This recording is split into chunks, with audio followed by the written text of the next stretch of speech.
All right, let's get a sense of this here. All again is it's a legal back and forth on this. And the bottom line here, there is a procedure to go through, and the balance back and forth on this really depends on what ballots appear to be screwed up and what ballots appear to be legit, what ballots recognize intent. And there is this battle back and forth as to what to glean from what a voter might have left out if he or she left a particular position open. You've heard a great deal, particularly in Broward County, where the Senate contest or the Senate candidates were not delineated, were not voted on, but the gubernatorial candidates, the agricultural commission candidates, they were. So they're trying to sort that out. Again, a long way from being resolved, but they're going through this, at least by Florida terms, rapidly. Let's get the read from Florida, New York Congresswoman Nan Hayworth, Democratic strategist Rochelle, Ritchie, Fox News contributor Kat Timpf. Nan, looking at all of this, I mean, we can go back and forth about who screwed up what, and it goes back to 2000. I just wonder how Florida found itself in this. I mean, again, the same issues, again. You know, Neil, it's like a really bad version of Groundhog Day. Apparently, after each botched election, and Brenda Snipes has a long history, destroying ballots, of mishandling, chain of custody issues, all kinds of things. Stress. It's not that she's personally destroying ballots, but missing ballots on the list. There were ballots, and others have looked at whether they have to deal with a new way.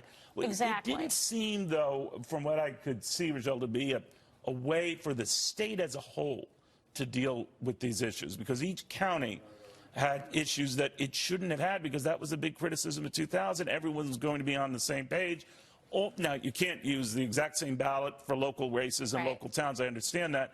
But when it came to some of the bigger issues like the Senate race, the gubernatorial race, the agricultural commissioner race, they should have been on the same page, and they weren't. Yeah, I find it amazing that it's been 18 years and Florida still has found a way to be the biggest screw-up when it comes to our elections. I mean, the fact that you had, I believe that the senatorial race was at the bottom left corner of the ballot. This is one of the most important races, so I'm wondering what genius designed this ballot. But both parties approved those ballots. I know, and that's approved. Exactly. So, again, what genius looked at this and said this is okay? I would have looked at this had I worked, for the senator and said, oh, no.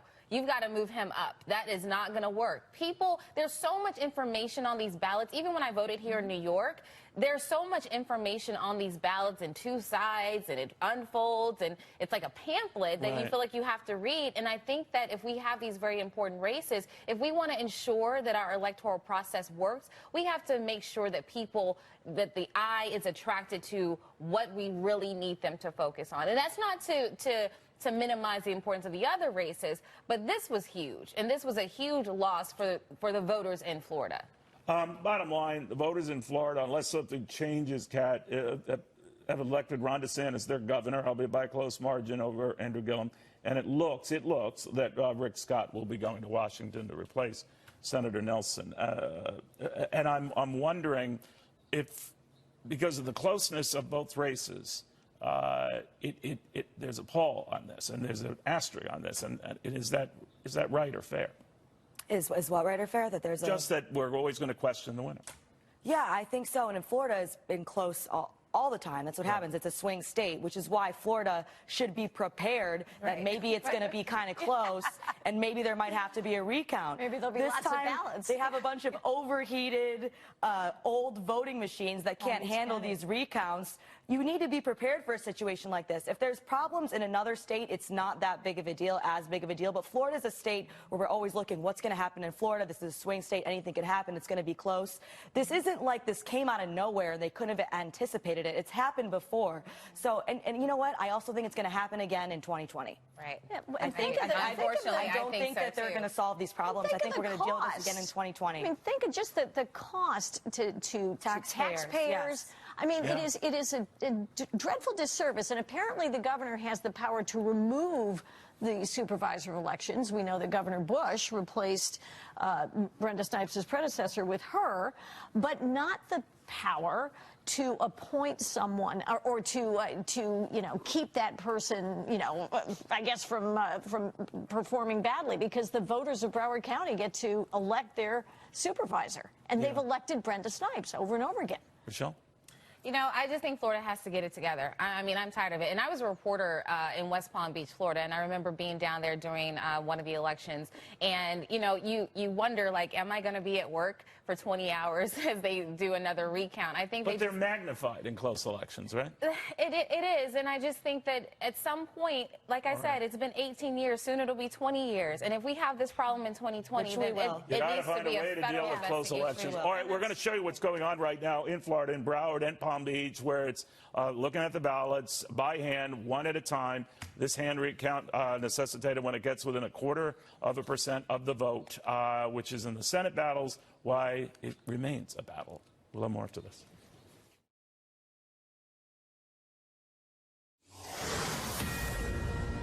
All right, we're so concentrated on Florida, you know, they have to count ballots and by hand, but, you know, they're also counting in a couple of very close congressional races. In Florida's 89th, the Republican incumbent was retiring, so the two battling it out right now are separated by just 124 votes. It is possible that the Democrat could flip that seat in that district, and if so, and again, we won't know until these ballots are all counted and certified, I think on Tuesday, who won there, but that would be the 37th pickup in the House for Democrats if it were to materialize. Whether that constitutes a blue wave, well, it depends who you talk to. But what are we to make of that? Let's get a read from Nan Hayworth back with us, Democratic strategist Rochelle Ritchie, Kat Timpf as well, Fox News contributor.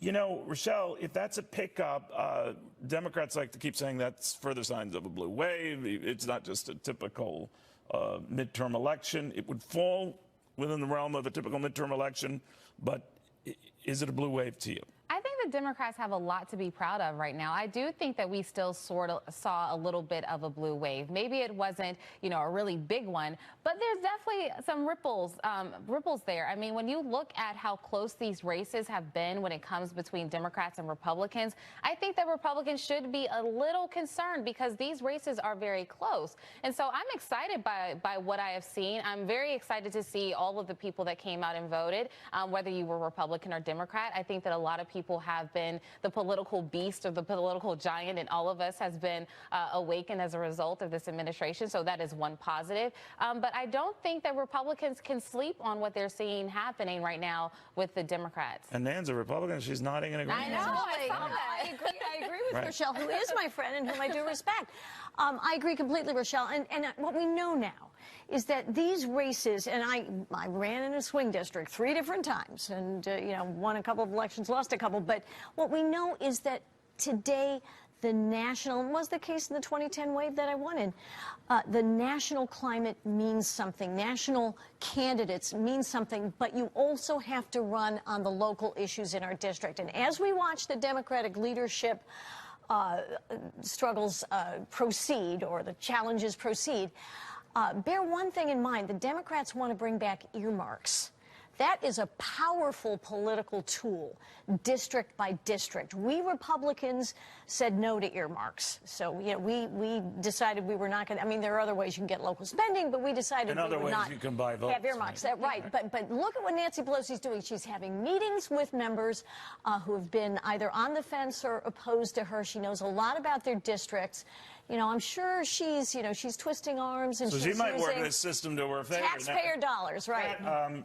That's the intriguing question here, whether Nancy Pelosi comes out of this as the Democratic leader, the Speaker of the House again. She's got no formal opponent yet, but it just seems to be a matter of time. What are you hearing? I think it's going to be a matter of time. And also, in order for her to actually make it as Speaker, she will need votes from some of those freshman Congress people who have come in saying that they would not vote for Nancy Pelosi. Well, Donald Trump seemed to offer up some Republicans. I think that that's an endorsement that she probably wasn't the biggest fan of. She didn't get up and say, oh, great, Donald Trump endorsed me. Yeah. She doesn't really want that. What did you make of that, what Trump was doing there? I think that it's very interesting. He has worked with Nancy Pelosi before. I think that they do actually get along. I don't think he was joking. I don't think he was being a jerk about it. I think when he said he liked Nancy Pelosi, I think he really meant, I like Nancy Pelosi. But I think with Pelosi, though, we have to keep in mind it's sort of a double-edged sword, right? Because if she were to become the speaker, first of all, Nancy Pelosi has not given us any indication of when she plans to leave, and there are people. So you don't buy this? No. Put me in charge for 2 years. No, and I don't. No. I don't. She's never announced any sort of transition, and you have people like Congresswoman Marcia Fudge coming out saying that they're thinking about running because they don't feel that the party represents the interests of African Americans and millennials. And if you look at the base that voted during this midterms that came out in droves, it was predominantly millennials and African Americans. And she was, and so she was saying that the caucus, the Democratic caucus, does not represent the people that hold it together. Didn't you find it striking her comments? And these were after meeting Nancy Pelosi, when you would think that she, you know, she was complimenting Nancy Pelosi, but you'd think that she would have been, well, yeah, you know, I'm reined in. She didn't sound like a reined-in potential opponent. Who, Marcia Fudge? Yeah. No, she didn't. But this is who I think that Democrats would support, and I think that's Hakeem Jeffries. Hakeem Jeffries, right now, he's running for Joe Crowley's seat as the co-chair. And so I think that he is a really, really good opponent to take against Pelosi. So you don't think Nancy Pelosi is going to succeed? I don't think that she has the votes. I mean, if you listen to what Kat just said, when you have that many people coming in saying, you know, we don't support you. They campaigned But there is a way around it, right? Exactly. Nan knows the process because she's there. I've been there, and what they can do is abstain. When the floor vote comes, people So when it's in abstain. Caucus, too, you can play games. The challenge that Nancy Pelosi has, I mean, there are many challenges they have politically, but the challenge that she and her opponents, who have some 60, nearly 60 members of the new Democratic caucus, have either pledged overtly that they won't vote for Nancy Pelosi, and some of them are sticking to their guns, like Spanberger from Virginia. Others are starting to hedge, and others were coy about it when they ran, but clearly Nancy Pelosi's not popular in their districts. So they are going to start their terms with a violation of the will of their districts if they vote for Nancy Pelosi for Speaker. However, if they simply abstain or vote present, then for every 2 of them that vote present, the number of votes Nancy Pelosi needs to become Speaker declines by 1. I see. So instead of needing 200, well, that's a namby-pamby way. I still think that people would be upset about that. But that's one of the ways. Look, they don't have... Kat's offended by the whole discussion. I'm offended. I'm disgusted by politics. But, you know, that is a way out of it, right? After I feel dirty it's just sort saying of a way out of it, but if I was someone who voted for these people because they were saying, oh, yeah, I won't vote for Nancy Pelosi, and then they get in there, than the establishment, and they get in and they help her get in, I would not be a happy camper, Neil. Well, welcome to the new majority. You know, nobody's got it easy. But the Democrats have a problem. They have a problem because if she decides to stay, if she wins, that's going to be an incentive for her to stay through 2020 because people will get comfortable. They'll get complacent, as they have been, and they'll say, well, we don't want to stir the pot, so we're just going to continue. Because, and they'll like run Hillary again. She has not said anything about leaving at all. No. All right. Guys, thank you all. What a mess. It's going to be a mess. It's exciting. I'm excited. We're going to have lots to talk about. Oh, my goodness. Ladies, thank you all very, very much. Well, Tom Homan, the former ICE director, is furious at Senator Kamala Harris. Did you hear her comments regarding ICE and the KKK after this?